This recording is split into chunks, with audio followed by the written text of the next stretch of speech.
The stock market can be overwhelming with thousands of companies to choose from. We're going to break down the 4 major categories of stocks: growth, value, cyclical, and defensive. Understanding these differences will help you build a better investment strategy. So let's get started. First up are growth stocks. Growth stocks have higher returns. Investors expect growth stocks to deliver rapid earnings growth and revenue. When these expectations are met, stock prices explode.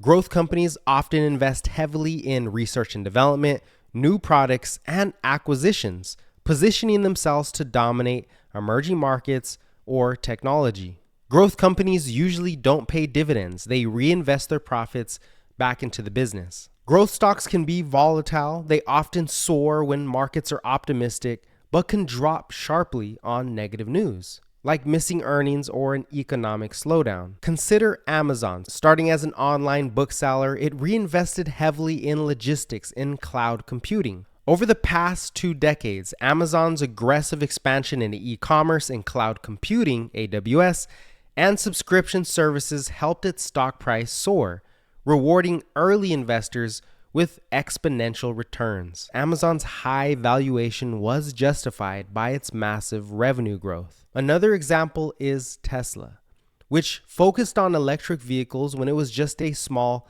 niche market, but eventually the stock price exploded once demand started to take off. Now let's talk about the downsides.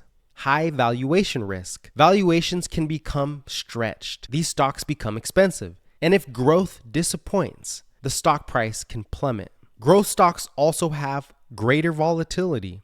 Share prices can swing widely when sentiment changes or earnings miss. After going public in 2017 with high expectations of growth, Snapchat stock experienced significant volatility. Periods of slower user growth and more competition from Instagram led to sharp declines in price, showing how growth stories can absolutely stumble. These are companies that investors expect to grow faster than average, often by reinvesting profits into new products, technology, or expansion. They're usually trading at a higher valuation. They're more expensive because investors are willing to pay a premium for that potential future growth. Growth stocks are suitable for investors seeking higher returns, but also willing to accept higher risks and higher volatility.